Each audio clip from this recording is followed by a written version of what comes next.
ولقد يسرنا القرآن للذكر فهل من مدكر. بسم الله الرحمن الرحيم. الحمد لله رب العالمين والصلاة والسلام على أشرف الأنبياء والمرسلين سيدنا محمد وعلى آله وصحبه أجمعين. Inshallah, our today's lesson is going to be on مسائل في الطهارة. That is some issues on purification. We are going to read like 3 hadiths here. The first one is hadith of Abu Huraira radiyallahu anhu, that the Prophet ﷺ said, إذا استيقظ أحدكم من نومه فليغسل يديه قبل أن يدخلهما في الإناء 3 فإن أحدكم لا يدري أين باتت يده. متفق عليه. This hadith narrated by Abu Huraira, he said that the Prophet ﷺ said, if any of you wakes up from sleep, if you wake up from sleep, you should wash your hands 3 times before dipping or putting your hand in the vessel or anything that you are going to use to perform ablution. Before you put your hand in any vessel, you should wash your hand 3 times.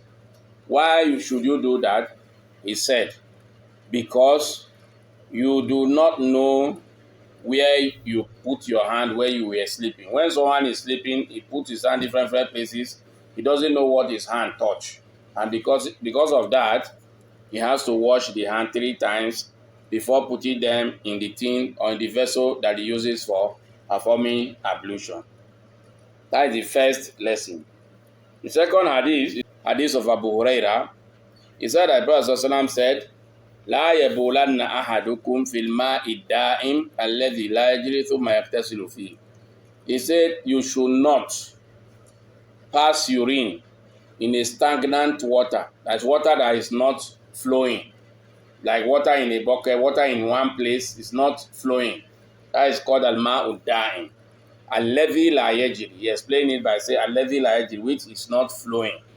And after you pass urine in it, you come and bath in that same water. Because the water is dirty as you pass urine in it. So that's why it is forbidden for you to bath in it. You cannot take bath with water that is not flowing. But if the water is flowing like you are in a river, you pass urine on it, you can bath, because as it's flowing, the water that's coming is cleaning the urine. The urine is going. So you can bath in a water that is flowing, even if you pass urine. But the water that is not flowing, which is stagnant, you should not pass urine on it and bath in it at the same time. So therefore, it is forbidden to pass urine on water that is stagnant, the water that is not flowing. Because you or somebody else may need that water to perform ablution or to take bath, or even for drinking. So that is why it is not good to pass urine on water that is stagnant. In another narration, the Prophet ﷺ said, لا يغتسل أحدكم في الماء الدائم وهو جنوب. That you should not bath. You should not bath inside water that is stagnant while you are in a state of janaba. So if somebody is in a state of janaba, you should not bath in a water that is not flowing. It is forbidden also for the same reason, because if you bath there, you will make the water dirty and you cannot use it again for another thing. Or somebody else cannot come and use the water. The last hadith is also hadith of Abu Huraira, where he said, قال رسول الله صلى الله عليه وسلم إذا وقع الذباب في إناء أحدكم فليغمسه كله ثم لينزعه فإن في أحد جناحيه شفاء والآخر داء.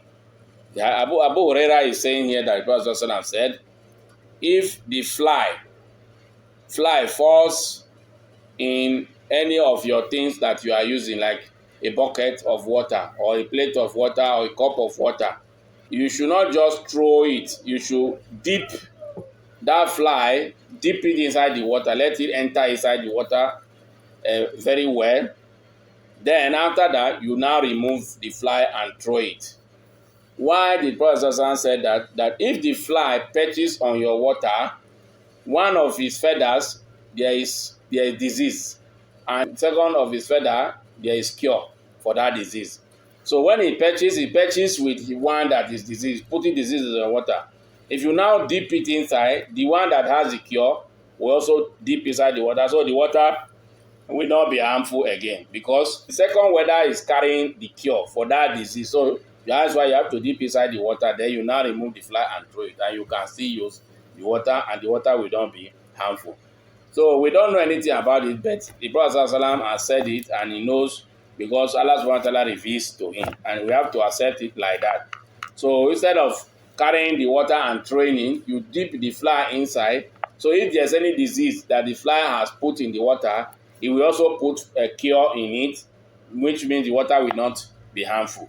So this hadith was narrated by Imam al-Bukhari in his Sahih. So all these hadiths we have read, you can discover that they contain some rules of water, some rules relating to water, the water that we are using, either the one you are drinking or the one you are using to perform ablution, or the one you are using to do ghusl. And what are the necessary things that you should do relating to this kinds of situation when something falls inside your water, or when someone urinates inside water.